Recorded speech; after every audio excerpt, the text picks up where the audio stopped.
Hello, everybody. Welcome to Off the Rip, episode number 5 here for the CMG podcast. I'm your host, I Hold Shift. Joining me today is Jordan General, sixth man for the Chicago Huntsmen, You're and Easy Mac back from when we had our premiere episode. He's the analyst of the Atlanta FaZe. Good to have you guys. We've been talking in the background, and we've got a lot of things to go over.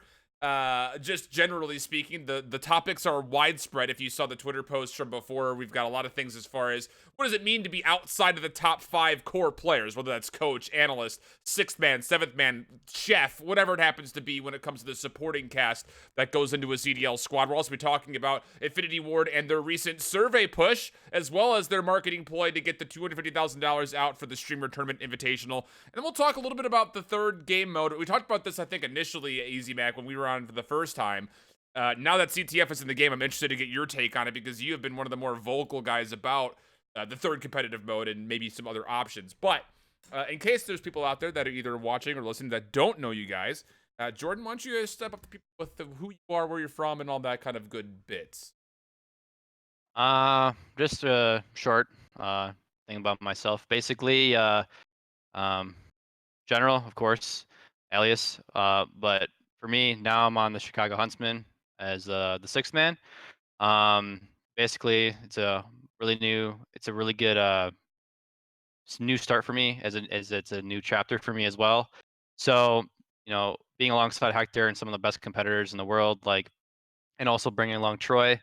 It's definitely a new breath of fresh air. But yeah, we're had a team that was very, very good at Enigma 6 last year in the Pro League and did well at a lot of events. And also, in my personal career, and have a lot of breakout performances. So, but yeah, that's basically who I am. And you got your start in AW, correct? That was the first time you really went competitive, was in Yes. AW, and you had been playing alongside Sender in World War II. Was that transition a little bit weird to go from teammate to coach within the span of just a title? No, not necessarily. I mean, for me, right? Um, So basically, you know, as his video says, it just didn't work out. Just wanted to go our separate ways. But for Troy, basically, he's always been a very, very good person when it came down to the strategical and making the game very, very the word I'm looking for is like structured and always making sure that because whenever I picked him up in the middle of World War II, he always helped me as another in-game voice and to make it easier on myself, right? Sure. So, even though he would be playing on the team, I still wanted that insight for a team that would be going into Black Ops 4. So we would. I ended up picking him up. His team plans didn't really workout, and I wanted him to coach. And so yeah, we would basically have him be coaching. Didn't have that many practice days for Vegas, but we still qualified for the PLQ, and then we'd be slotted into the death pool, and That's right, I forgot about that. yeah, slotted into the death pool, and dominate in there. And then throughout there, we would be like honestly one of the most fundamentally structured teams. Um, but yeah, basically for someone like the question is that what you asked was uh it wasn't actually different like at all. Basically for me, um as I said, I wanted someone that was very knowledgeable.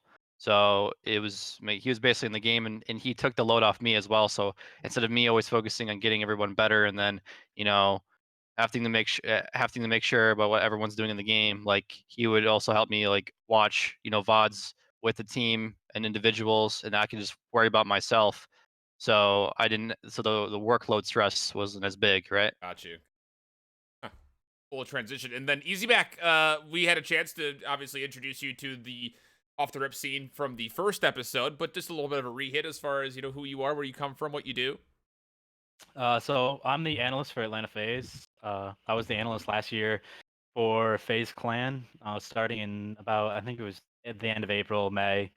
So I basically just help out the coaches with VOD watching and kind of like behind the scenes. So I'm more of like respawn and S&D than just S&D. So I'm not like turn up or what's the guy's name? What's your S&D analyst you just got, Tupac? Jordan? Tupac. Tupac, yeah. So I'm not like them where they're like really geniuses at S&D. I'm more of just doing like the background numbers for everything for like practices, and like I make sure I like try to find as many data points as I can for like to find out when like something's going wrong, like what differences could we do, like what are like what are we doing different compared to now and then. So yeah, that's basically what I do right now with the phase. Fair enough. And there's a lot of background stuff between the two of you guys that I think are important kind of talking points that the college community doesn't necessarily know as much. General, I think you and I kind of bonded generally early in the season because for some reason, I don't know what it is about Enigma 6. Everyone just seems to love to hate Enigma 6. I don't know why that happened to be and where that kind of spurred from, but your personal journey, you were kind of talking about that in your little introduction, but talk a Yeah. little bit more about that personal journey because you have been a representative of Enigma 6 really since the dawn of E6 period and all the way through it without question. And then, of course, last year, it felt like E6 was coming under fire throughout the majority of the midseason until you guys finished top 4, which, again, I feel like people forgot that you guys finished top 4. I know. It's like in the video, the reason why people resonate with me and people like the video a lot because I was like, yeah, you know, United, congrats to them. 100 Thieves, really good tournament, especially from losers. Optic Gaming, you guys did pretty good. A couple things. Reciprocity, oh, you guys did really well. And then units, like, yeah, you just fell short. I don't know who they lost to. I don't know who units lost to, but I don't know. And then they go down the list and they go down the list. That's basically what happened, right? But it basically was like, yeah, every dog has its day. It's not like it was the last MLG tournament or it wasn't like it was a world championship or anything. Yeah, no, Every no dog big deal. every dog has it. Casual. No big deal. But no, it was we definitely got a lot of flack for basically no reason. People talked about like the roster changes, right, and all that stuff. But at the end of the day, it was just for the betterment of the team, and we would prove people wrong every single time. It would just suck because league wasn't as good as how our tournaments would be because we had a lot of top sixes, and then had a couple really good performances in those tournaments, and of course we would place top 4 at champs, and that ruined a lot of people's months, but the off season. But with that being said, though, we would place top 6, and of course, like I said in the video, my last video, like it's not a win, but you know we would ultimately prove people's expectations wrong every single time. And so we were basically that kind of consistent team and fundamentals with different rosters. And then once we got at the roster that we really wanted with Resi and then Mayhem, because everyone was, very mad at us for getting rid of Frosty or not coming to terms with Chino or whatever. But at the end of the day, like I wanted another voice because it was really, really lacking in game, and that's why we got Mayhem, right? And talent wise at the time, people would be like, "Oh yeah, why did you pick him up?" But I just wanted him so he would help me make the game, way more organized. And then Paul was just that wild card joker like pickup where, you know, it would take a lot of work to make him better. But I boot camped with him just in my house for 2 months, and then a couple months even before, you know, the boot camp I would have with the full team at my house. But he definitely learned a lot, and that's part of the reason why like he'll admit like he played really good is because he was just here for a long time. But yeah, but about like the E6 thing, at the end of the day, like I have a very very different backstory compared to a lot of players, right? A lot of people, um, basically an anomaly, right? Sure, So absolutely. So, as I've said before, like I didn't really network that much. I didn't really play with like that many like eights or tens at the time. Not many competitors, like not that many different competitors, right? I would either, like I said, like focus on getting my teammates better, just chilling with my team, watching VODs, et cetera, et cetera. So if we go literally back to the start, right? Like you said, I became a pro in Advanced Warfare, and it was literally like I started my career halfway through Advanced Warfare and then became a pro literally like this, like overnight. Yeah. I would win, like my locals, and then I would win a lot of 250 series online, right? And that would be the start of E6 because at the time, being from Michigan, there was a lot of people that were less fortunate, and we wanted to give opportunities to people that needed it. So we would just single-handedly just let them focus on that. And at the time, we were one of the first teams to literally salary these people that were on the team, right? And my parents too, they wanted, like Sandra and Chris, they wanted to help the community. Like I still remember, like we would buy boxes of pizzas, like we'd make sure everyone was well fed at these tournaments, and even at UMG Cali. And as I said before, no one expected amateurs that was making all this noise online and then come to LAN because there was a funny article back then saying can E6 beat Optic, blah blah blah, 5 years ago, and then look, like we are playing Optic on Sunday as E6, and we were put on the map instantly like that, and I was a legit 15-year-old, right? I was 15 years old at the time, um, and then of course some unfortunate things would happen, and then the team would break up. But then even make it more funny, the age rage comes back in, and so I sit out and watch Black Ops 3 from the sidelines, That's and then tough. come back in Infinite Warfare, and then beat a lot of these really good teams.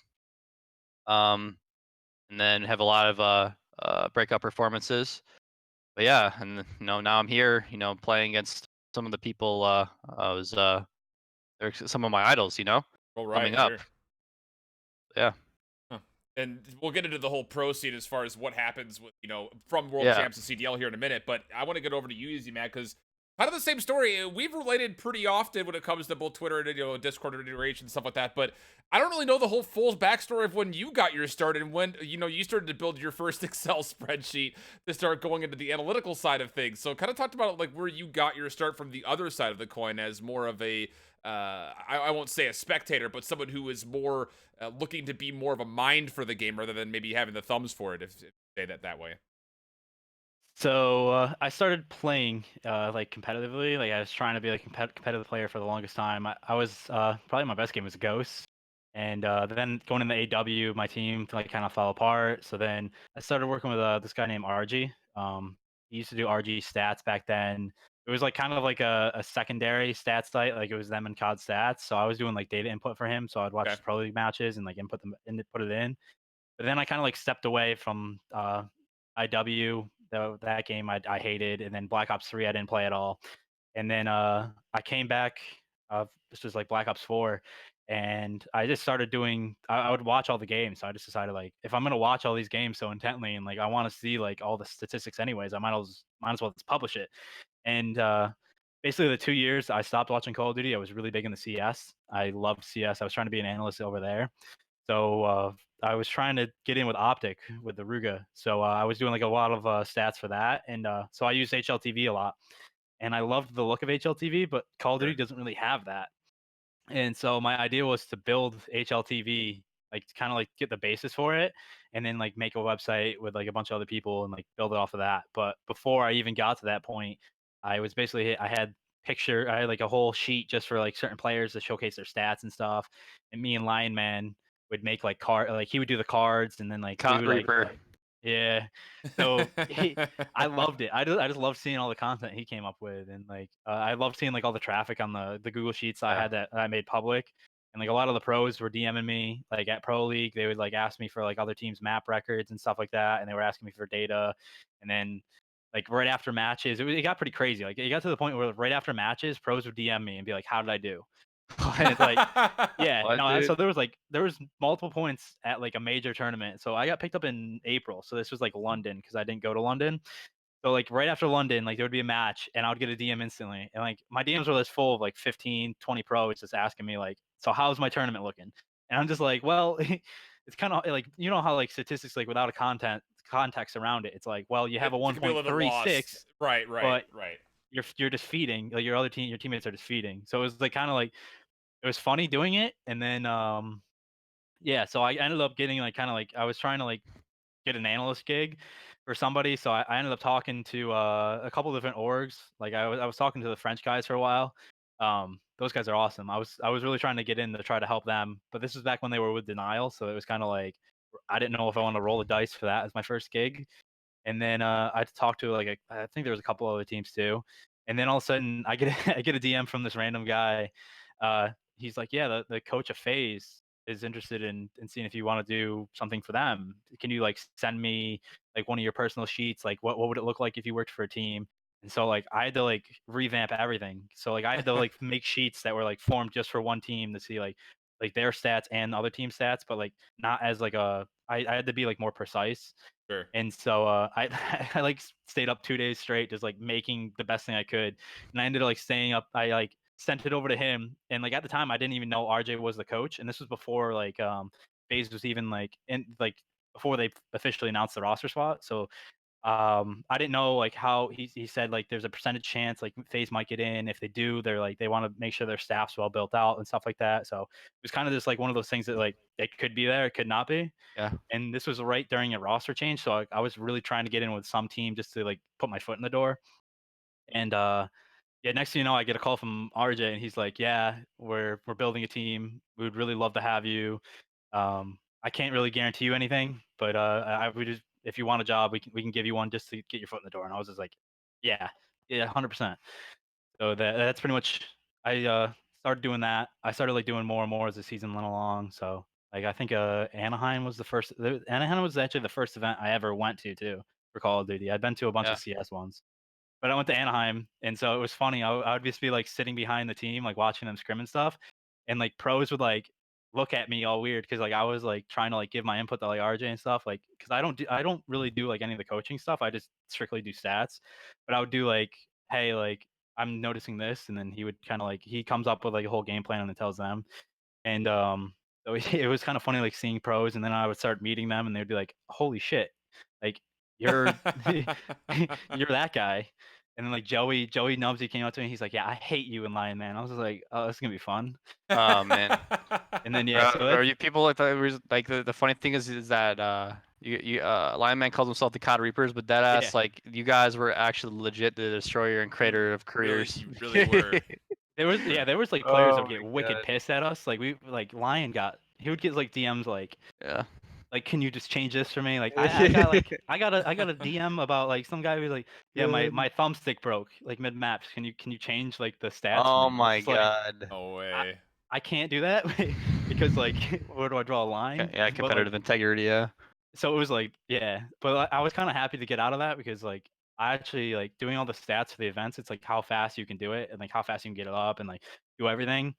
And I actually like watching VOD more. Like I love watching VOD. I love like theory crafting, and I love like anti-stratting and like Yeah. doing all that. And like you don't really do that when you're just posting stats. So getting like more in depth, like getting like an analyst role and actually being able to like talk through stuff, like see how teams actually work, see how coaching staffs work. Like it was really cool to see like how RJ communicates, like how is he thinks stuff and then communicates it. So like knowing like I actually got to know like a lot of stuff Sender does because like I don't know like a lot of coaches, but I like asking like what like they bring to the table. So Sure, sure. like knowing how different coaches like communicate, it's really cool because I didn't really know going in how it was going to be like how coaches actually influence the game because like they're not talking mid game, but I wanted to really see what was going on after. So it was really cool to see that. RJ's amazing. I hear like I've heard nothing good things about Sender. There's a bunch of good coaches out there. It was like the rise last year. Like everyone got one, and like the good coaches like you see them this year. It's really cool. And Yeah. that's a great segue point because I'm going to go back over to you, Jordan, when it comes down to, obviously after World Championships, expectations for a lot of Yeah. people on that E6 roster were high as far as the stock value of these individual players would likely go up when it came to a CDL, at least starting spot, if not a substitute spot. You went through your own personal dramas that we were talking about behind the scenes, but now that you find yourself as a sixth man in Chicago, which you have said you're very happy about the fact that you've landed Yeah. with such a strong organization and you're with Sender, what kind of a role do you kind of see yourself kind of playing out here as the sixth man for such a strong squad? Well, as we all know, like the substitute role, because now you're able to, put in a player into a match, Right. like whenever you want into the game, right? So now substitutes are now very, very more important. But as of right now, like, this is the first year of franchising, so we don't really know like what's going to be like the full role of someone like me, or like even with the team environment in general, right? Because it is the first year. So Right. it's definitely experimental period. So for me, like, off streams before the teams, started streaming the scrims, I would watch a little bit too, because I would just give in my input, and whenever they ask for me, like any input or anything, like I just try to make that to where they're trying to be the most efficient as possible, and someone like me, I've always played against players like them, and I respect their opinion, and vice versa, they'll respect mine. So usually, if I'm saying something, like they'll believe in it, and I'll just give them my advice on how to play some different situations, or B, how to be more efficient, or anything that's just gonna make them have that little bit more edge. But yeah, as of right now, the league hasn't even started yet. So, I'll do what I've been doing, and just focusing on the team and trying to get them better. Same thing with Troy. But yeah, I mean, as of right now, there's not really too much, to know what my role will be. You know? Sure, and that's an interesting conversation point because I mean, again, we don't necessarily know 100% what the inner workings of associations will, Yeah, but there's also the introduction of two-way contracts that'll be applied. And fortunately enough, we've got Easy back here because you've got Gravity and Journey, the backup squad for the Atlanta FaZe, and at least as far as we've been able to gather, that Gravity will be leading up the FaZe Black Challengers squad. So, is there maybe more consideration? And maybe this is more of an open-ended question for both of you when it comes down to it. When it comes to a sixth man who is just that, a sixth man, versus a sixth man who is mostly focused on the path to pro scene. So I don't know. It's vastly different depending on what situation you're in. So like Jordan, like you're in a spot where I'm like an anomaly, basically. Right. but like if you have like anyone that really has like those five 6 7 players, like those players are like actually in like they have a role, like a major role within the team. Not to say like a team that one that has like an AM team doesn't, but like that AM team is there to like develop. I think like that's the kind of like theory that I have with it. So if you have like an AM team, those players are developing their skill set another year. They're like Yeah. they got something that like the coaches, like the pro coaches, can like help them work on to like specifically target to get better at. Sure. So that's like a real like learning, like it's more of like a learning environment, especially if you have the right staff around you. Hmm. Whereas if you have like those 7 or the 6 7 players, like just the extra 2 players, like those players are gonna be like instrumental in like building that pro team and like building that for like going in. Like you're gonna be like Jordan, you're gonna be really important to like when they travel. Like you're Yeah. gonna be really important in like practice time, and like if you sub in there's a bunch of different stuff, and you have really good communication. So like any communication problems, like it's just another voice to like fix stuff. Yep. That's why I think it's cool because it's something different. Like each team kind of has like their own different way of going about it. And yeah, I think it's gonna be cool how like the substitutes go. I don't know if the 2-way contracts are really gonna play a big role because I don't know. So Uh, you, once you yeah. play pro, I don't think you can even go like. I think it's like you It's only I play think it's two a like 2 matches maps. cooldown. in a It's a half. yeah. Yeah. Yeah. It's a Yeah. So it's cooldown. kind of. I think that would be like last case scenario. I think you're gonna see only like the 6 7 players actually subbing in and out, and then I think the 2-way contracts are just gonna be like it's like almost like a developmental year for them. Like they're gonna have like a bubble around them to help them grow. So I think that's pretty much how that's gonna be looked at. Yeah, that's kind of the way that it works with two-way contracts specifically. If you're newer to the COD scene, you're not 100% sure what that means. Again, players like Gravity, I imagine. I don't know if it's ever been publicly announced, but I imagine he's on a two-way contract here. He gets signed onto the Atlanta FaZe roster, but is also allowed to play in the Challengers division. There are a couple of restrictions that surround it. You can only play in 2 professional matches in a half of a season. So you get 4 per total, but if you go above the 2, you can no longer play in the Challengers division. So that's kind of what we mean when we talk about the two-way contract. And Yeah. Jordan, you were talking about how your time in your introduction about when you were with Enigma 6 that you were kind of that go-to guy until Sender came up and wanted to do the whole coaching thing, and you were looking for that other voice in someone like Mayhem Yeah. last year in Black Ops 4. So is it going to be a little bit weird having, these shoes on the other foot here? You being that extra voice and not necessarily being the guy to kind of run the mantle? I mean, as I said, like I literally have always done it all. So it doesn't matter if I'm either watching more or playing more. I'll always just adapt and fill any shoe I need to be in. Um, but for someone like me, you say you know holding the mantle, as you say. It's kind of weird, but at the same time, like I said, they'll listen to my opinions and vice versa. So especially with Troy there, we have a very, very you know, efficient way to play the game.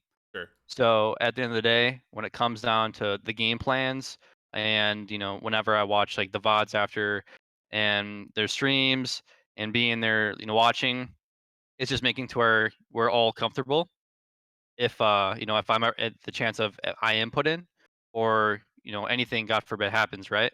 Sure. So it's not that different for me because I've always done it, but now, I get to, take a step back and see from, another third person perspective, and focus on myself a lot, and improve myself, and focus on you know g- getting myself better, and It's the giving little things. yeah, just little things. Yeah, just working on improving yourself. Yeah. It's interesting because Easy Mac, you're talking a lot about how we started to see, coaches really coming to life and having a major impact on what Call of Duty looks like. And for me personally, I didn't spend as much time watching World War II or IW before Black Ops 4.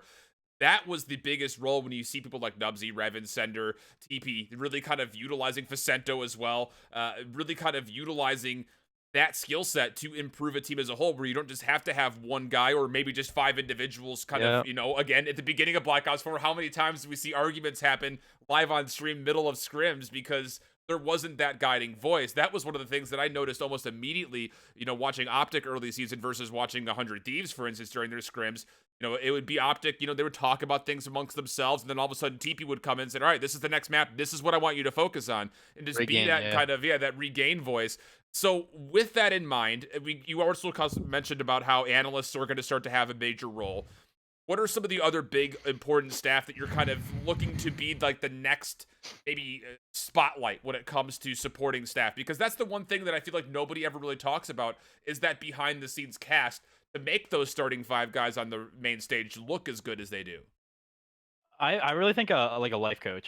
I think Optic was ahead of the time when they got Flamesword in, because Sure. I think a lot of esports players, like, they're not the healthiest. Like, I'm not talking about like weight or anything. I'm talking like lifestyle. Like, there's a lot of food that you eat that like weighs you down, that like makes you exhausted. Like, when you get a life coach and like they make you start like eating properly, like sleep schedule, track, like doing all that, like you got a lot more energy coming in the scrims. You got like a lot more energy. You're more of a sociable person. You interact with your teammates differently. So I think having a life coach would be really like valuable to a squad if they use them correctly. Like if they start like fixing all their like bad tendencies. I think that would be pretty I cool. agree. Yeah, Yeah. that was the other. I think that we talked about this a little bit with Katie and Nameless last week about the added weight of the traveling, just period. I mean, you kind of hit on it when it comes to Jordan traveling with the squad and being able to be that extra guy who's there to help out. But Yeah. if there is an extra amount of weight, I don't mean to just put Simp on the spot, but the kid just turned 18. He only knows Call of Duty. Now he's traveling around the world to go play single, maybe even at most two matches, a full world away, and that's going to be something very different. I'm not sure what your Yeah. guys' backgrounds were, but they're not going to college to get that away from home feeling. Jordan, you spent a lot of your time playing COD when you were growing up. What was some of the biggest struggles for you as being an aspiring pro at a young age? Before I go into that, I would like to say, because I agree with him, but at the end of the day, like, every team is different, right? Well, sure, So sure. so when it comes down to my team last year, right? Our team, you know, not only needed help in like a little bit of our mental strength in terms of like, mental fortitude in the game, but also, playing the game really efficient, because the players on the team, you know, we're not like AA tier, SS tier, and you have to bring them up to speed. Someone like Crowder, they have really good SS tier players on the team that have a lot of experience. So, and then you go down the list. It's just every single team needs different types of like coaching. Some people just need to reinforce what the IGL or like people that talk the most on the team. Some teams need like better game plans. Some teams need to be more analytical. Some teams need like Easy Mac said, like actual stuff like to bring outside of the game into the game, like better food habits, better like sleeping habits, your schedule themselves. Like if you need to start doing more exercise because like blood flow in your hands, like there's just so many different things as an external factor. Like confidence, like there's just so many things, right? And that's why I say every single team is different. One coach couldn't work for another one. Some coaches might work for all. Some teams might not need some things, right? So it's all dependent on like the group of players or that's a part of like the main team, that the team is in general, right? Um, and then you have to be flexible and adapt around that. If they either need more like coddling, or if they already know how to play the game, like it's just the small things. At the end of the day, it's like it's literally like a game where everyone has its cons and balances, and you Yeah. know It's like finding the right combo. yeah, Right. There's literally also like another little thing is a lot more players should be like practicing like wrist exercises too. yeah. Because it's not really prevalent yet. I think didn't Clay had something with his wrist where There's he a had couple wrist players pain. behind the scenes that like Yeah. that just don't talk about it, but I think that's definitely. really there's a lot of unhealthy habits that like could make a lot of players Mhm. better. It's like little things. Like I have a ton of stuff I could do better, but like having somebody that could help you like motivate you to do that and like I motivate to agree. change their lifestyle. That's one thing like Chris is really good at that. RJ is really good at that. They talk up player like they're there for like they have like that skill of like support too. So it's like really Yeah, cool. But yeah, like that's like a big thing in like Dota and CS. So like I have a feeling that's gonna start like definitely with all the travel, we're yeah, gonna have a ton of jet lag and we're gonna have like a ton of like I think like that's gonna be like a big part is like how healthy you are and like how healthy yeah, you can maintain and like even like wrist health. yeah. So For I think sure. I that's another mean, little thing. think of the jet lag going from Los Angeles to Paris and trying to have to play. I mean, that's another thing that you're going to have to try to manage and figure out. I mean, that Play was one game. right. Yeah. The biggest thing is I don't know how active you guys were in following along with what happened with the Overwatch League from season 1 to season 2, but Katie and I talked about it at pretty great length last week when that was the biggest core issue was not the players, not the player base, not the game. It was the simple fact that the players were getting overworked because they didn't know how to manage that type of a schedule. And we saw a number of organizations really invest into having a house manager, a team manager, a life coach, a mental health expert, somebody who could go and just be there to help kind of Yeah. deal with some of those extraneous situations that you're not really necessarily thinking about, because it is becoming a professional sport to the point where you do have to travel, go to work, and then you go fly back home, and then you have to get back to work again, and you can get really burnt down on just that travel alone. And especially with Call of Duty never having something like this before, it really does feel like we're jumping into the pool right into the deep end immediately. I agree. Yeah, it went from how long can you keep up your endurance through a whole tournament to how long Right. can you keep your endurance of having a plane flight like every other weekend. Yeah. So And maybe play 3 total maps. A lot of things to consider. Another thing to kind of keep in mind, and this was a article that was posted by Dexerto earlier, I believe yesterday. Yeah, it was midday yesterday. Infinity Ward has been going through a couple of different strategies to try to re-hit their engagement with their player base. The first one, of course, a lot of you guys have seen through Charlie Intel and other posts, the $250,000 streamer tournament that's going to be happening. 4 teams, 20 handpicked streamers will be playing. That'll be happening at, I believe, 4 o'clock p.m. Eastern time tomorrow on twitch.tv/Call of Duty. But before we talk about that, the more interesting that caught my eye was the fact that with all of the kind of criticisms that have been being thrown around about Modern Warfare and how IW is handling the game, they actually sent out a giant mass list survey to players that have been playing the game less and less since launch, asking what would convince you to start playing Call of Duty Modern Warfare again. First and foremost, I want to get your guys' take as far as that strategy of both of those things, both the streamer tournament and the survey, and maybe just general reactions to how it's been approached so far. Mm. I would start on that. I mean, honestly, like eh, it's very controversial in whatever way, of course, you answer it. But I mean, at the end of the day, like you know, the main core of COD, at the end of the day, it's an arcade shooter, right? Like it is what it is. Like you Right. run and gun. Like if you want to play something very very tactical, slow, lean, campy, like mount your gun, like very tactical. That's either Rainbow Six or Battlefield. Like those are the two games, right? This current engine of COD, like it's more on the tipping the scale towards yeah. those kind of games. It's not an arcade shooter. Like the way that the game was like created, the engine itself, and like the way that your player animations are, and especially like the time to kill is abnormally just insane. Right, it's really quick. So I don't know when it comes down to like serving people that have been playing the game less and less and less compared to the people that have been playing it from the beginning. When it comes down to like I said, the base of arcade shooters, that's which is Call of Duty. I don't know. I think you definitely need to have the opinions of both because of course a game like Black Ops 4, right? Which would people would say is less criticized in this game. It did have its faults, maybe stem shots, maybe the people didn't like that, but and maybe a little bit of specialist, but the game was at least more entertaining to watch from a spectator perspective, right?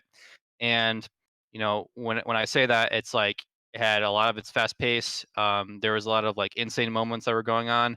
In this game, like even like the messages of the day, they cater to people that just your average player that will come home from work, and Timmy is gonna pull out his 7.25 shotgun and his buckshot pistol and his claymores and his C4, and whatever way anybody thinks of the best way to go about it, like it's very hard to find the medium, right? Because not everyone will agree on the same thing, but I say like one of the best games ever is Black Ops 2. Like it had it's very high, ahead of the time, like with kill streaks, because it was actually firstly using competitive, like it was futuristic but it was still boots in the ground, so old time players that are old school could play, while as new players that were playing the game at the time was futuristic. Like it had really cool additions to the game.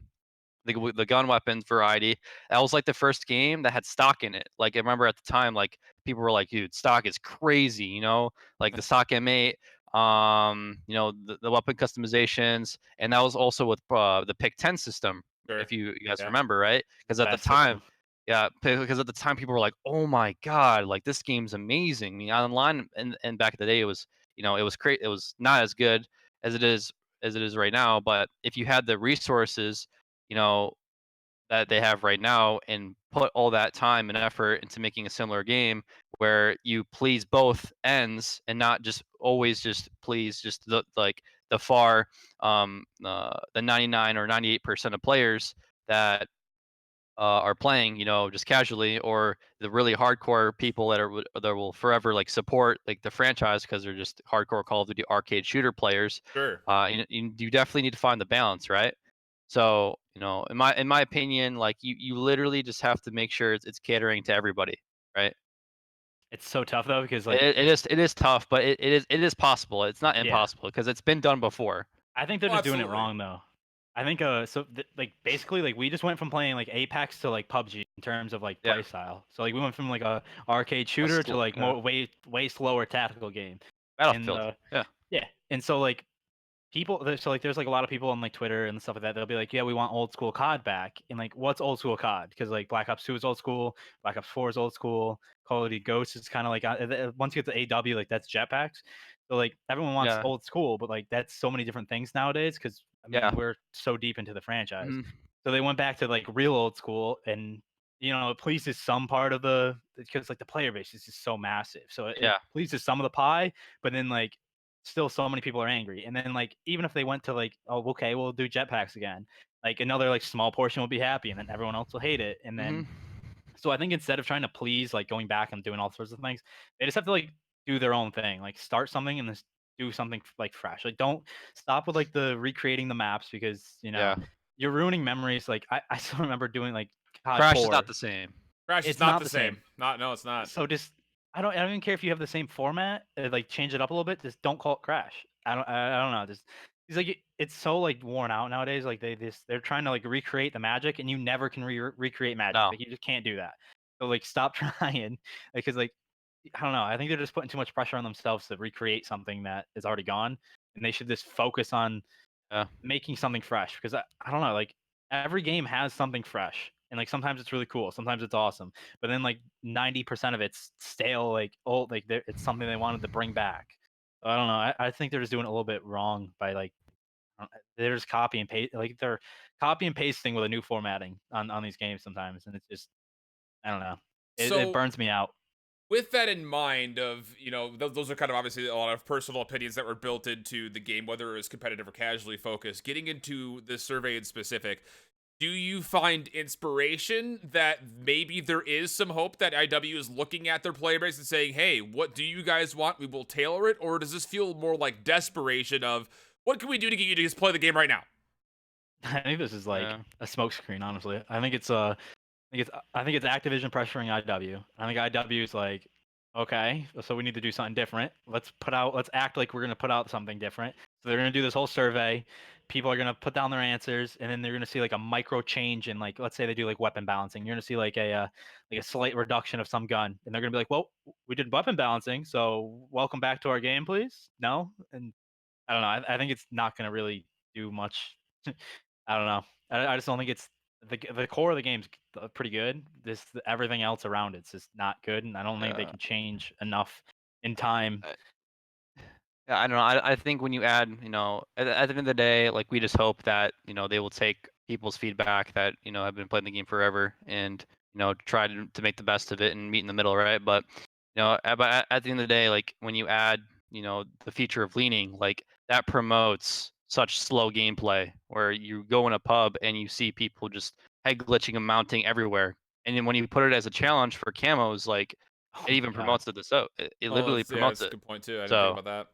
I don't think they're gonna learn from that, because like, you remember in Ghost when everyone complained about the lean, and then they're like, okay, we're gonna bring it back again this time, guys, but we're gonna do it a little different. We're gonna do it the yeah, exact we're gonna same, but make your it the leg better. sticks out. Yeah. And it's like, no, again, nobody wants that. It's the second game you've done it. Nobody wants it. So it's like, it worries me, because like, what makes like next IW game comes out in like what, a year and a half? Yeah. Like, Yeah, what makes them say 21. like, we complain about X, Y, and Z? What makes you think it's gonna be any different in a year and a half, where they're gonna be like, well, okay, we've changed it a little bit. Let's see if you like it this time around. That's what worries me. The biggest Whereas thing. like, Go ahead. I don't Finish know. with that. Finish with I that. feel like Treyarch's very like responsive, and like what I've seen, but I don't know about IW, so that's why I'm a little bit worried. I'm excited for Treyarch though. For you though, Jordan, is this more of a inspiration for hope for you, or does this feel like more of a desperation play with this survey coming out like this? I don't know. I mean, at the end of the day, like I said, we just have to hope that they're trying their best to have both perspectives. But for me, like it's kind of disheartening, but at the same time, like we just have to, like, literally we just have to adapt to it. I know that word's so cringy, but like we just have to just play with what we have, Sure. because if we just sit here and complain about it and over, like they're just gonna get kind of mad and pissy, and stuff isn't going to change. So there's some stuff that actually does need to be changed, and it still isn't changed.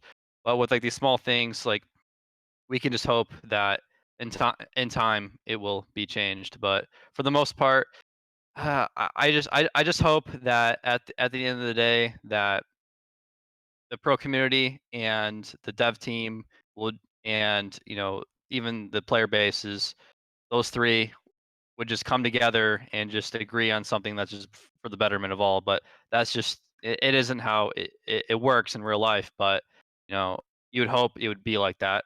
But unfortunately, for us, as the competitive like lovers, like we want to see these changes, and we would argue say we need these changes in the game.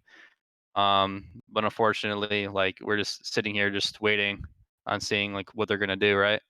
And that's the thing that I kind of want to bring back to you. Before the show started, we were talking a little bit more liberally about all of this, and about how in Black Ops 4, the hours that I think all of us individually logged in pubs, whether it be in league play or just regular pubs, Yeah. was astronomically higher than what we're currently seeing. Now, I remember when Black Ops 4 came out, I was on the mad dash rush. Both I got initially on PC, mouse and keyboard, because I was that guy, never, not really having a controller experience background. I got the game, Black Ops 4, got all the way to Dark Matter, played the hell out of the game still afterwards, and then once I got 100%, I was like, well, now I'm going to go buy a PlayStation 4 and do the same thing on PlayStation. I had so much fun playing the game, and I think a lot of people felt that kind of exhilaration, at least in the early parts. Going into this survey, and from a casual audience, whether, again, we were talking about the fact that, yes, we are all very much so competitively minded for Call of Duty, but it's not been very inspiring to join into a Uh, public lobby. I will say when Shoot House wasn't in the game, I had a hard time logging on and getting any kind of hours in. Now that Shoot House is back, that's all I'm playing. But as you look through this survey list, I'm not sure if you guys have it up on your monitors or not. I'll read through it. This was the leak that came through in this Dexerto post. I'll actually put it in chat for you guys in case any of you guys are interested in taking a look at that as well. This was just a portion of the survey that was sent out. And the question posed was, what, if anything, would convince you to start playing Call of Duty Modern Warfare again? And the list that we see here are anything from new content like in-game challenges or events, new maps, new multiplayer maps, new multiplayer modes.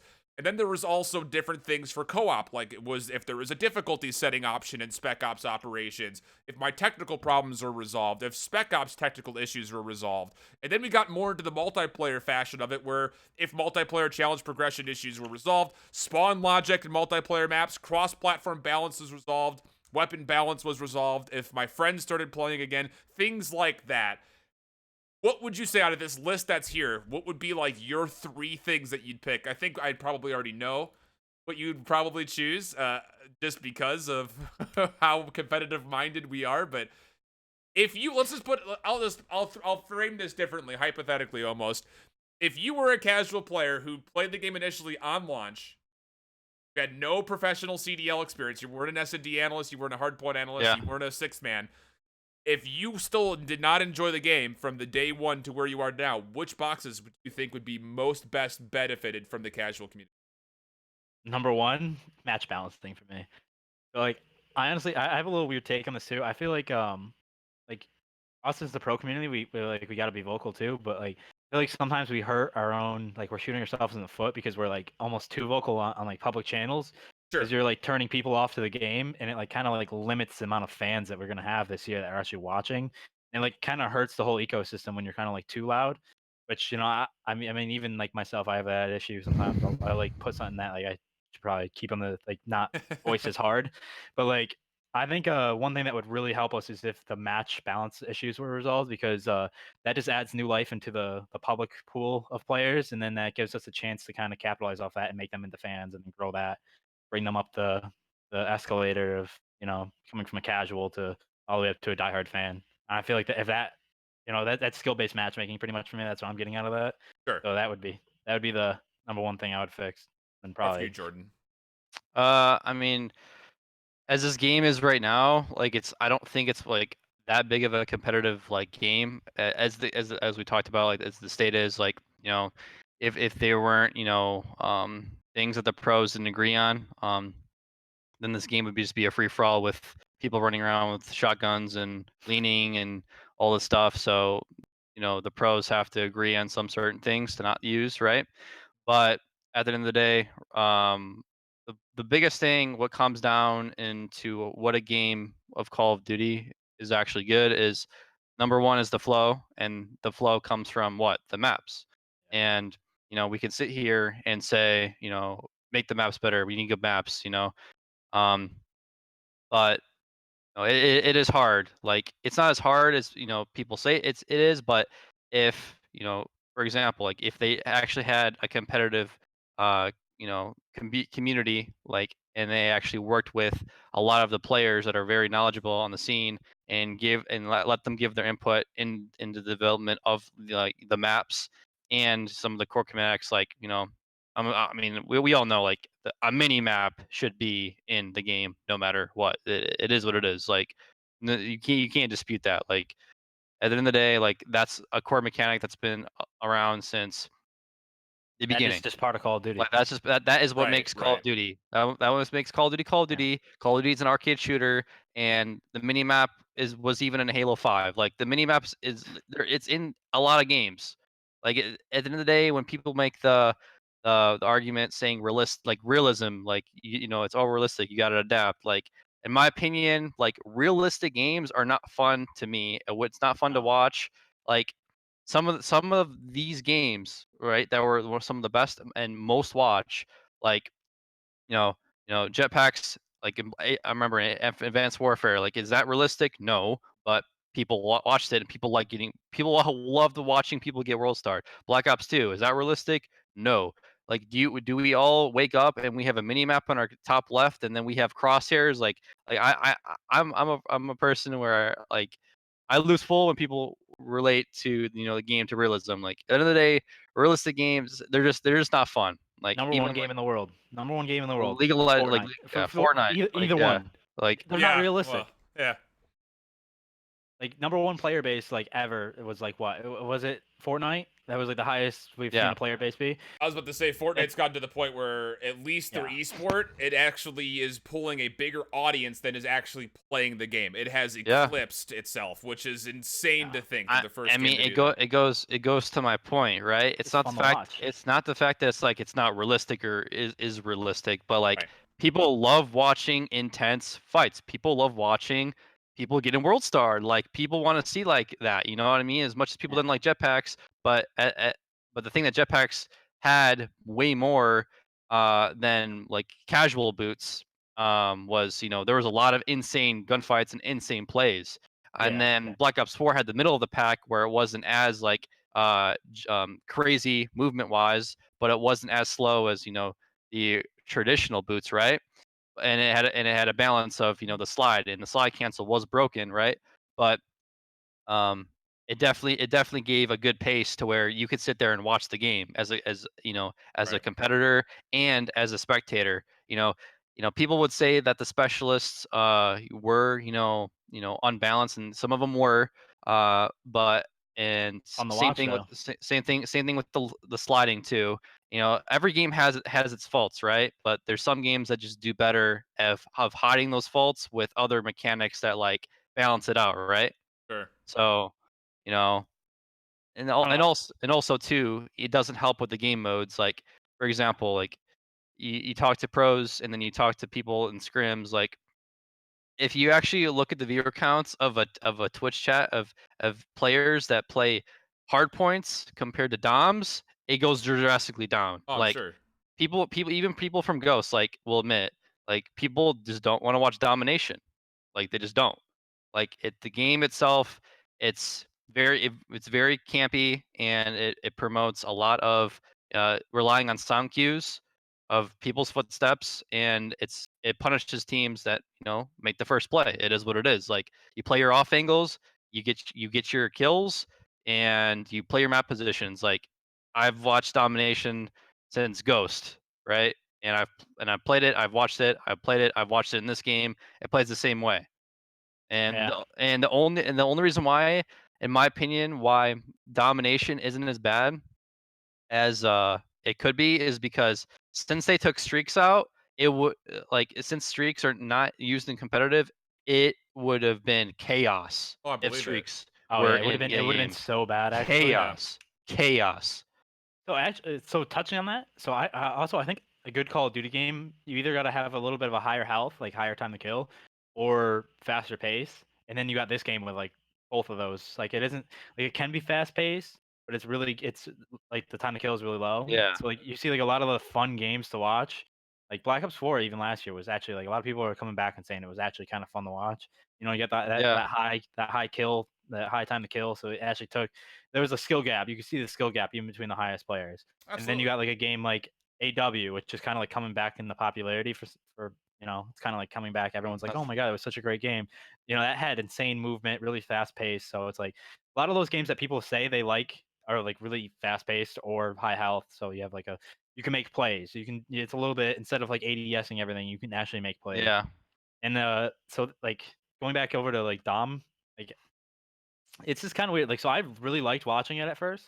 I was like one of the fans of it because when we were scrimming, it was just really fun to watch. But then I noticed that was just because we were a good Dom team, and there was only like I would love watching the comebacks. Like there was one sick comeback that I have that I watched it like 10 times where Yeah. we were down by 30 and like we just somehow made it back. And then like there's other times where like you're up by 100 and it's like, well, okay, I Game's can check over. out now. Yeah. I mean, Game's over as when a it hits 210. spectator, Yeah. yeah, as there's times when you watch scrims, like there's times where the game is mathematically over for 2 minutes, and so what do? You want like, you know what I Yeah. mean? Like there's like that's all the reason. Like as a competitor for me, like my favorite third game mode of all time is Uplink. I'm a very big Uplink because advocate because I've always thought it was one of the most competitive game modes as it promoted teamwork and team pushes because you had to cover someone holding a ball and scoring it. And also it was a more skill gap because some people for some reason couldn't throw the uplink ball. There's But some bad people. yes. That's just the whole thing. Plus, it promoted like for example, comeback uplink EW, glass control, precinct, and infinite warfare. You know, you had your cat control, your statue. Like there's like I don't know. In this game, you know, Petra domination. You go up top on the windows. You play your off angles. You camp corners. You wait for the sound cues, and you let them push you. You get your numbers, and the same thing repeats. Just don't make the mistake once you have the advantage. That's all Dom is. Don't make the mistake. Like We should have done Gridiron in World War II. I feel like that would have been pretty good. I wish there was yeah, almost like I wish there was more game modes in this game. There's only like 10 game modes. Well, I wish and there was just more to offer. that's the interesting thing. So, kind of bringing this back to a main theme, a main point. I'm glad that you guys transitioned over to the domination conversation because it is one of those things that now that it is going to be confirmed as the third competitive mode, at least as our first rule set would pan out, you guys addressed a lot of your concerns with it. Now, going and kind of bridging that with the St. Petro conversation you're just about to bring up. Before we even talk about capture the flag, we talked about this at pretty good length first episode or second episode in Easy Mac when we were talking about domination. Would domination be better? Would it be viably better if the flags were positioned more towards the middle of the map, more neutrally, and if the spawns were fixed? In St. Petro's regard, everything is in a linear line. The apartment complex that's over where the A-bomb site is, you never have to go there unless you spawn there. If the B flag was moved in that direction, does that help alleviate some of the problems to make Dom more viable? Or do you still think that with this current game, with some of the issues that you guys were talking about from a casual or competitive mindset, that it just does not really feel like it functions as a third competitive mode? You start thinking about like this B flag just doesn't feel right when you're playing it. Like Ramaz is one of them. Like it just doesn't feel right sometimes. And then you Sure. go to think like where do I put the B flag? And it's like you put it mid plat, you put it under the I don't know. bridge, Yeah, you I don't put know it where B you'd S and put B. D, Yeah. and then you start thinking about it, and it's just like no. And then going yeah, over to your CTF question, I would rather do one flag CTF if you're gonna do it that way.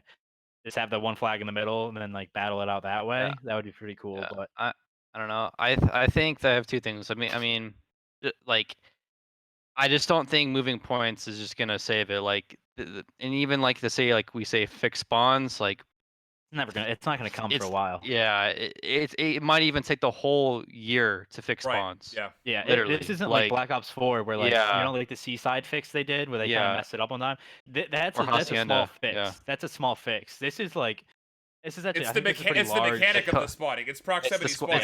Yeah. It's the squad spawn. Like Right. literally, It's a that's very a large yeah. system that they had going, and it's not like they can just input four numbers and change it. So it's not like Black Ops 4, like it was really easy to fix that small, like, oh, that spawn's not good. Let's make sure that doesn't happen again. They should be over here. Like spawn logic was really Yeah. easy to be influenced in that, and that's not the case in this. I have been in Codcaster and watched so many times where one person sneaks and they get a squad spawn and they Yeah. get rewarded for sneaking. Like it happens so many times, and you know, like it gets to a point where you're like, is this like what do we do? What do we do to counter that? Like, yeah, I guess we could have checked our corners, but you still got a It's squad weird. spawn. Yeah.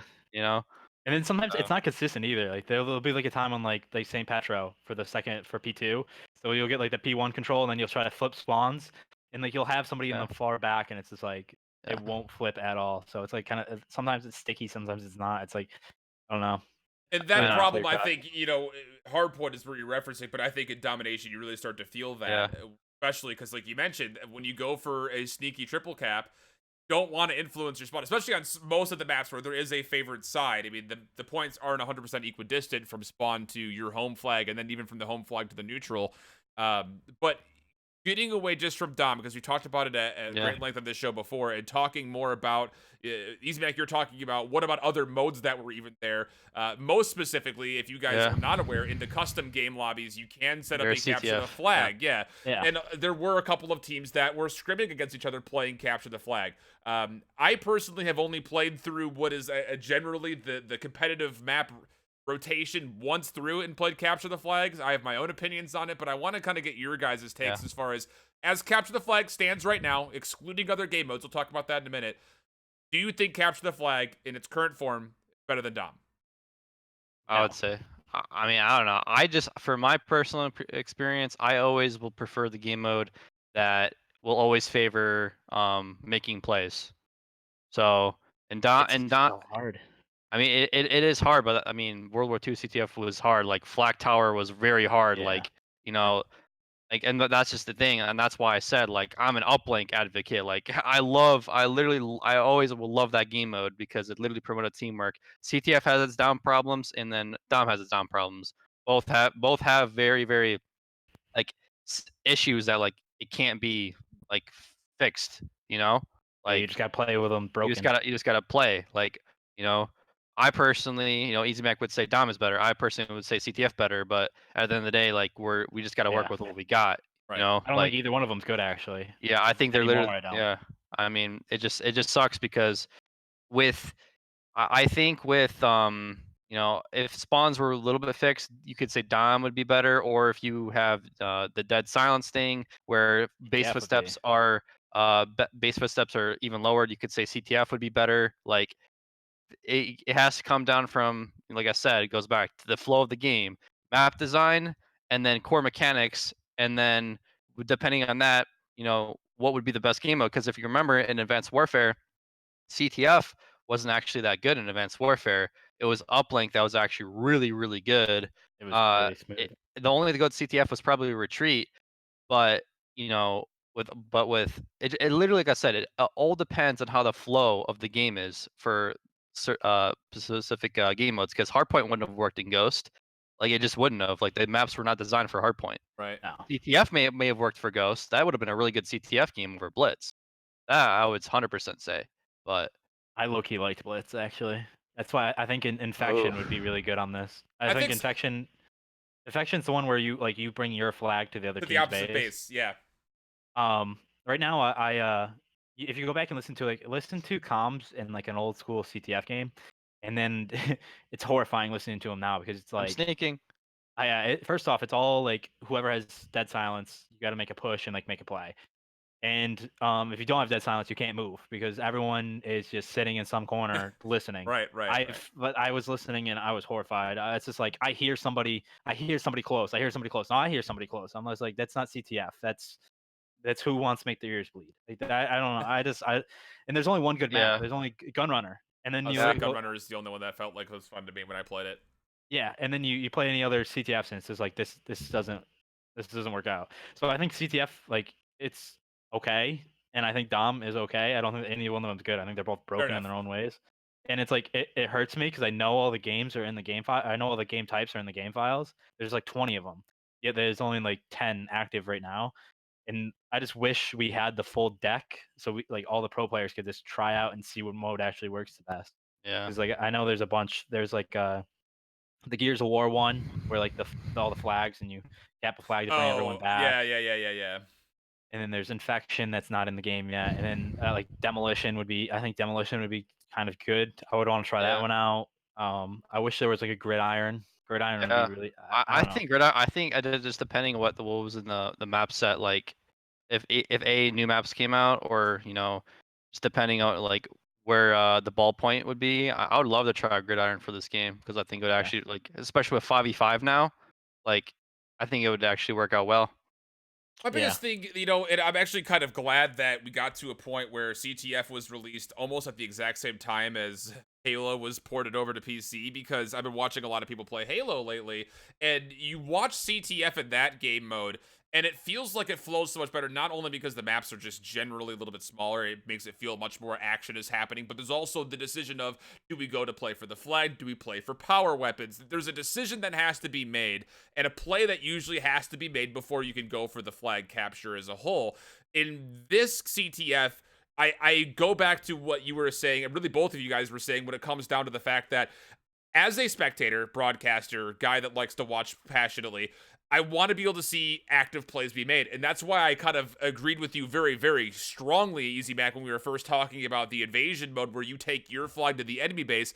There's no such thing as being able to capture a flag, or camp a flag anymore. You're there having to make a play or choosing to not make a play. There is a active decision that has to be made, whereas in capture the flag, it's all of a, we're just going to sit here and just camp. the entire time because we Yeah. got our one Yeah, score. I mean, this game definitely always will favor the non-aggressor. Yeah, What it and is. Because Yeah. you can just post up. That's why I don't think control would work in this. I know I saw some of that. Like Yeah, people were saying control. yeah. I don't think that would work. It would be There's too many. Like I say, it goes back to how the map design is. There's too many really good angles in this game to where ARs can literally post up and just mow down people if they're playing defensively the entire game. yeah. And there's just you can get on everything. Like imagine playing control on St. Patrick. You just got to look at every single rooftop. You got to scan Yeah. every single window. People will literally just stack their M4s. Like the AR players would stack their Yeah. M4s to where it wouldn't move. And Yeah, I do like, not want to see that. I'll tell you that much. yeah. And There- all it's gonna be is it's just gonna be who gets their smokes. So you get your Yeah. smokes and you have to make a play off the smokes. And if you don't, it's a retreat and then wait for your smoke guys to respawn. Because that's all it's gonna be. So I don't know. I think there's a very low count of map or modes that would work just because of the map and gameplay combination that we have this year. Yeah. A lot of really interesting topics of conversation. We can talk about this for absolute hours on Yeah. end, I'm sure. Literally I'm Pandora's sure. box. Yeah, I mean, we just happen to pick a lot of conversation Yeah. points with the panel that has a lot of experience to talk about it. We are just getting past our hour mark. We'll continue the conversation a little bit, but of course, for those of you guys that are in the Twitch chat, if you have specific questions about any of the things we've talked about so far this evening, please feel free to let those be known in the chat now. Feel free to type out your questions. You can at myself or at any of the guys that are on the panel, and we'll be happy to get to those. Just kind of generally wrapping some of these points up though together. You know, the $250,000 streamer tournament is happening tomorrow, and as I'm looking at the post, I was incorrect. I said 4 p.m. Eastern. It's 4 p.m. Pacific time tomorrow is when it starts. But there will be 20 picked streamers from Twitch competing in 4 different teams. $250,000. We don't know exactly what the format's going to look like. Are they going to be playing a CDL rule set map? Who knows? As it's random TDMs. Regardless, what we do know is that it is not going to be at least competitively focused for COD players. There's a lot of CDL players that I'm sure most people will be excited to see are not going to be participating. Instead, it's going to be a lot of just general Twitch influencers. Your guys' thoughts on the strategy, the implication of something like this happening, really for the second time, because this happened during the gunfight tournament from a while back, and even during the multiplayer reveal, it was essentially a streamer invitational as well. But your thoughts as far as structuring it in a $250,000, what I imagine will be some sort of a tournament format for this. I don't mind it. I understand why people are angry and I understand why Activision did it. But in reality, this $250,000 was it's a marketing fund. So it was either going to go to A, marketing, or B, like some kind of in-game like promotion, and they were going to spend it on streamers no matter what. Right. The only thing Yeah. I would change is like you got to have some COD personalities in there as well. But I do understand why they went to a bunch of different groups because they want, you know, with the player count declining, they want them to have a farther reach than just Call of Duty. Because if you do like, let's say like, I don't want to say Scum Performal because they're just gigantic, but if you do one of like the smaller Call of Duty ones, what's their fan base? Already people that already can be playing Call of Duty. So I understand what their business thinking is. It's like let's get a Fortnite guy because maybe there's some Fortnite kids that see this and say, hey, let me give it a try, or maybe an Apex because like I see Let Me Aces in it. I love watching him. So I mean like maybe there's Apex kids that go, oh okay, maybe I'll give this a shot. So I understand why they did it, and I think what people are forgetting is this doesn't come out of the pro fund. This isn't a prize pool thing. It's not coming. The $250,000 is not. That's not money that pros are going to lose. It's nothing from the CDL whatsoever. This is literally its own budget, Yeah. like you mentioned. Yeah, absolutely. Yeah, so I understand like the business logic behind it is actually pretty sound. So it's like I get Yeah. it. I would have liked to see a couple more Call of Duty guys in there too, but I mean it's just getting blown up out of proportion kind of. I would rather actually see this because again it potentially increases the amount of fans that the pros can get, and it just makes their brands bigger, which is in the end of the day that's what I want to see. So Yeah. yeah. No, I agree. I think you know, at the end of the day, you know, Call of Duty, just like Easy Mac said, you know, that's just their marketing stunt, right? So, you know, at the end of the day, they're just gonna try to go to any audience because, like, to be blunt, you know, they focus a lot on that casual play, and they're trying to get a lot of the fan bases from either Fortnite or you know any other like big game that's popping up right now. So, but the only thing I do agree with what EasyMax said is like 100%. We can all agree like Scump and Formal should be like invited to that. Like really Yeah. big like high content creator like Right. Call of Duty people like you know Crim6, Clay. You know a lot of like top Yeah, there's a considered bunch of them that pros. should be in there. Yeah, Tons that of 100%. personalities that, I mean, tons of personalities. And it was one of those things that you could also kind of take someone who maybe does not follow Call of Duty. Maybe they find a personality that they latch onto and say, hey, this guy's a professional Call of Duty player. Maybe I'll look at the Call of Duty League and actually watch that a little bit. I'm excited to see how it goes. Generally speaking, I'm not upset about it. I think you hit it on the head, though. He's like people were just kind of blowing it out of proportion. I think that's probably just some of the off-season kind of jitters. Everyone wants to see competitive Call of Duty, and we're just not quite there yet. Exactly. Because right around this time last year, we were talking, it was Vegas. It was Vegas. And then we had this holiday season, and then it was the PLQ, and we still have to wait another month and change to get into the actual CDL. Again, for those of you guys that are out there, we do have some questions that are coming in. If you've got viewer questions about anything we've talked about, even if we haven't hit it, if we did, whatever, if you're coming in a little bit late, feel free to ask around. Proto joins the chat. He asks us about what do you guys think about adding a map or mode like Gridiron to the game and removing Dom. We kind of already hit on that, but talking about Gridiron specifically, maybe kind of give your 2 cents as far as how that would go in Spark Notes fashion. Basically, I said at the end of the day, we want a game that is it's good for spectators and good for competitors and casual community to watch. And so when it comes down to some of these game modes, it definitely favors the people that are always playing off angles and good positioning to, hold down their preems and their ARs and with how fast the time to kill definitely makes the flow of the game very, very slow. So at the end of the day, with 5v5, if you add a game mode like Gridiron or slash uplink, that will promote people to make plays and to go for their throws, their one pointers or dunks. Like I think that would be very good as a third game mode. And then the CTF, you guys said the one flag. I haven't really seen too much of that, so I can't really give an opinion. But I definitely think a game mode that definitely will promote a faster pace and an actual like a legit uh way how to play the game and make it to where you know most of the time if you are making the play you'll get rewarded because you're scoring points with the uplink ball. So Yeah, you just want you want something that's Yeah. fast, it's fast paced because that's going to get the viewers going. You want something that takes strategy because you don't want it to be random. You want it to be kind of something constant. So you want strategy in there, and you definitely want something that can like a player can make plays, whether it's sneaky or just big playability.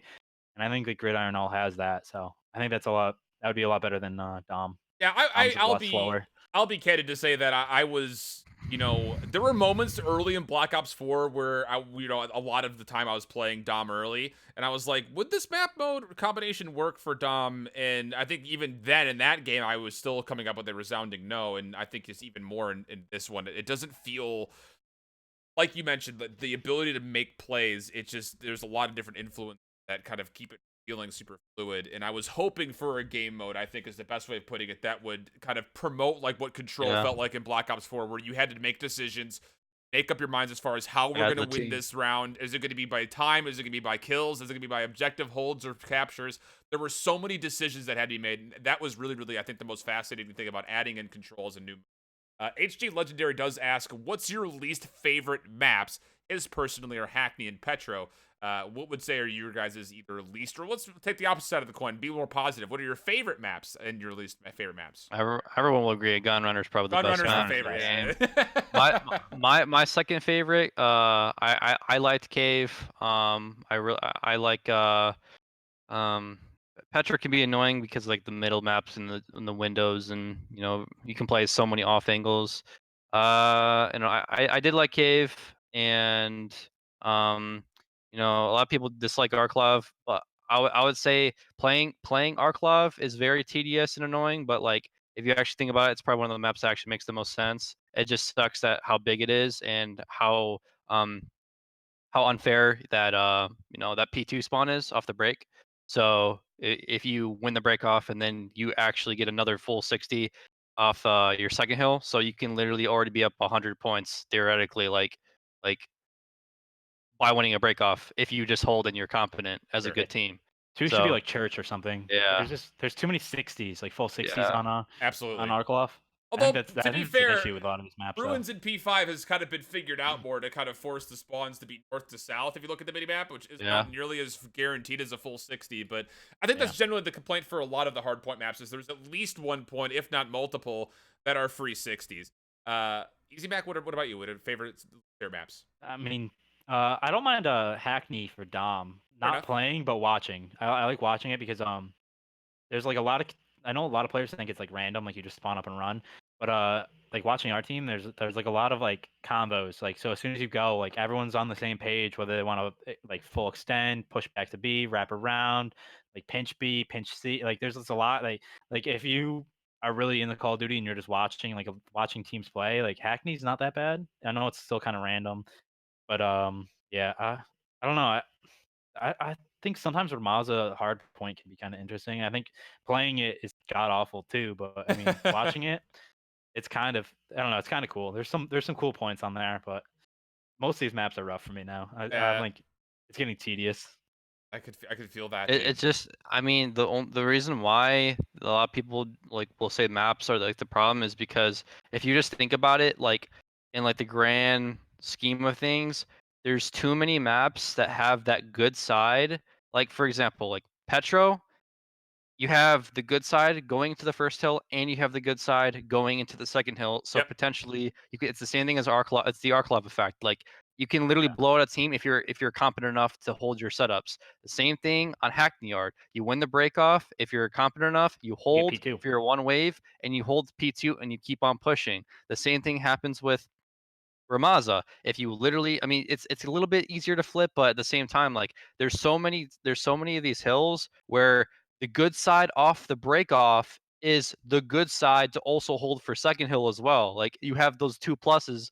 We meanwhile as if you're playing from the opposite side, It's so hard. it's the harder break off It's side, it's and nearly it's the harder to impossible to flip break off side. initially. Yeah, So it's building off that, two things there. One, like vetoes are gonna be like killer this year because yeah, like you're gonna have to really like make sure that you're thinking about yeah, the where bad you're sides. spawning. Yeah, Yeah.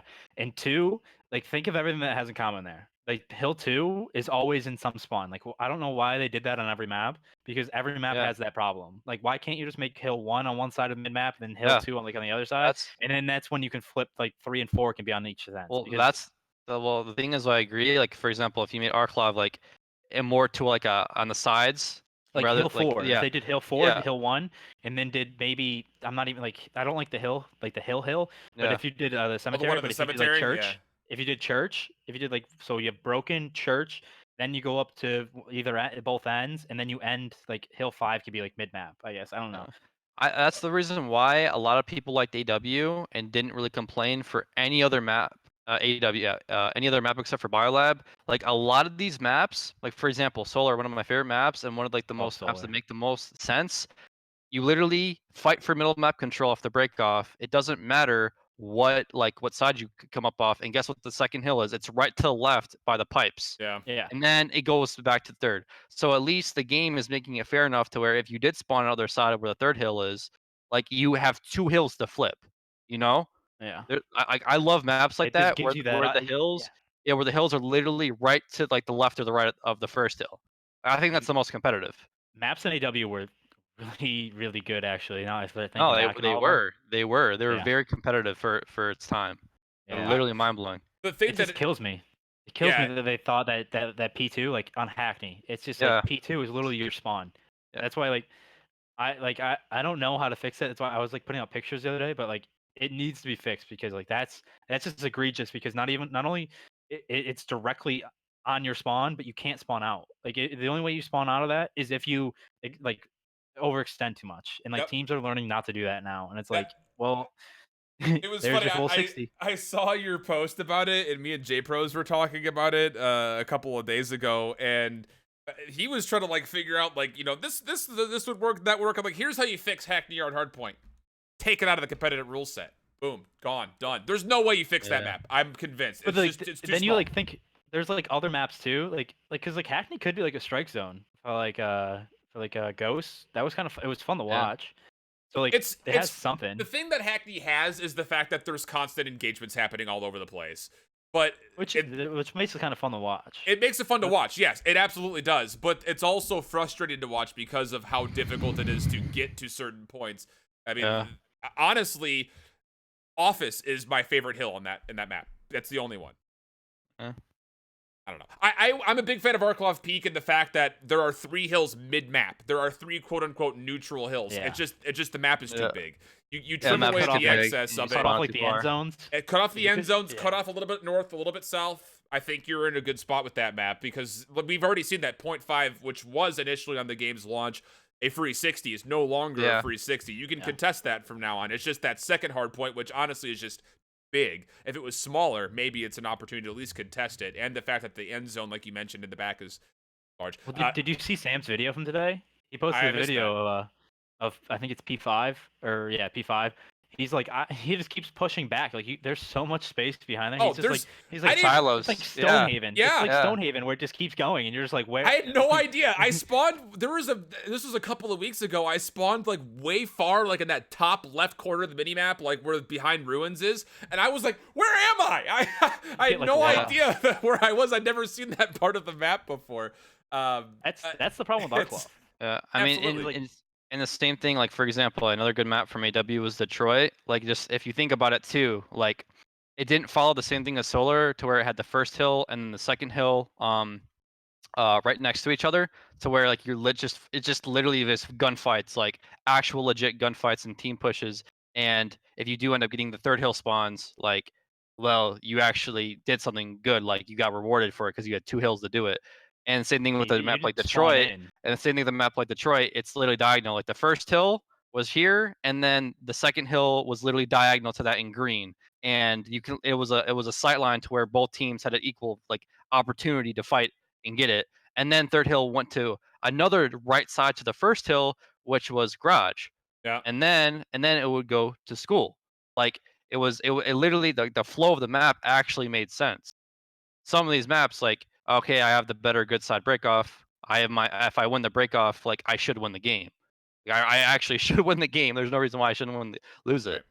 Yeah. Yeah, I think- I know a lot. I don't know. You probably have seen Yeah. this with Arklov Peak, Easy Mac. You know, if someone goes up 80-0 because they got a good contest on the first hill and got a full 60 on the second, it puts the other team in such a bad spot where you have to make constant rotation decisions. It puts Yeah. you behind the ball so much. We've seen that often and often, at least when I've been casting over to the locals and stuff like that. It's been a little bit wild. My biggest kind of final point, and I'll kind of come around to you guys to get your final points as far as everything is, I think the biggest thing that, and we haven't really talked a lot about this, and there hasn't been a lot of conversation that at least I've seen on Twitter, is we're getting to a point with the minds of players becoming so much more expansive, let alone the fact that the game modes themselves are becoming a little bit more expansive. We can no longer get by with having a one map for multiple game modes. You're going to have to start making maps for specific modes.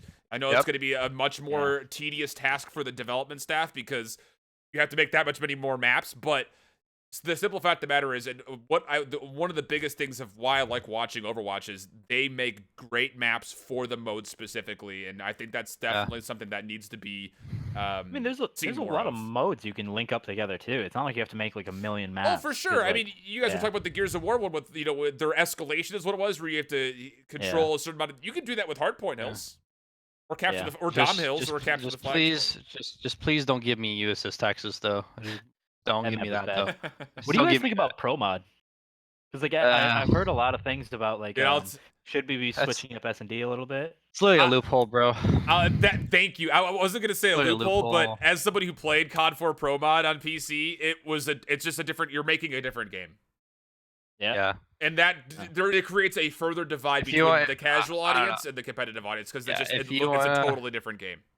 If you want to do pro mod, like that's literally Overwatch. Like you have your own set, like legit, like specialist, and they have all different things. Like I don't know, I wouldn't. It's not the fact that I said I wouldn't mind it, but because for example, like in AW, like I actually love the meta where everyone used 4 barrels because that's one of my favorite guns of all time. Like Right because off it the just rip of the game. because it literally promoted like a fast play style Right. and like map control was everything because everyone could like use the barrel. It was an AR, but it was a legit sub too. So, you know, at the end of the day, like I don't mind. Like I actually really like sometimes if the gun is like really good, like for example, if the ram meta was implemented in this game, I would like it because then you actually have that, for example, the middle ground, like we were talking about. You know, you have your RAM, aka the Maddox, you have your M4, aka a slightly better version of the ICR, and then SOG MP4, MP5. Yeah. So, like I at the end want of the that day, actually. at the end of I the want day, that bad. at the end of the day, like metas will of course be formed by the guns and the maps. So that's just what what we have to see. Oh no, but for pro mods, I don't know. Just thinking of Yeah. stuff to spice it up right now. But Yeah. like, if the RAM comes in, I think the RAM meta is actually in the game. forgot about that. I think that'd be good. You got Fun me to see. excited when we were talking about that. Because then you would have like traditional main ARs, and there's like a lot of like places where actually like you could see like where they would be useful, like where the power positions are, and then like having the RAM is basically like having the Iron Sight M4 right now. But like the RAM would be really cool to like pair up against like a MP5. I don't know. I think that would be awesome to watch. 2-2-1 again. Yeah, 2-2-1 would be fun. I actually really enjoyed that a lot from Black Ops 4 season. Just having another weapon in the game at all times, not just having two. Having a third one is always really fun.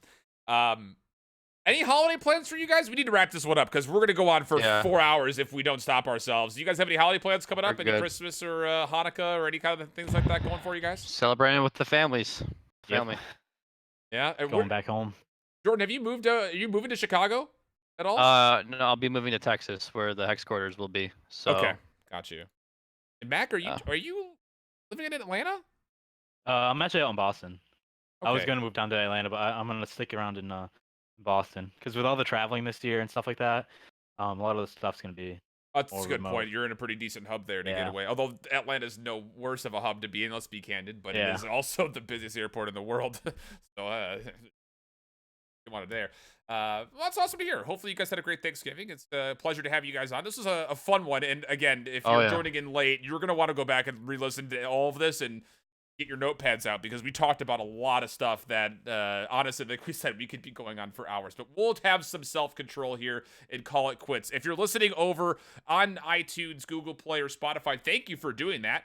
Feel free to download, and you can listen at your leisure. If you're somebody who's watching currently on Twitch or YouTube, make sure you check it out. If you missed an episode, this was episode number 5. You can find our previous 4 on all of those platforms that you see on screen there. That's going to do it for you guys. Again, a big shout outs to Jordan General. Make sure you follow these guys on Twitter if you want to get more insights. I'm sure they'd be more than happy to answer more any specific questions you guys have if you want to drop them a little bit of an ad on the Twitters as well. And of course, I've been I Hold Shift with you guys for this episode of Off the Rip. Until the next time, hope you guys keep holding it down. So long.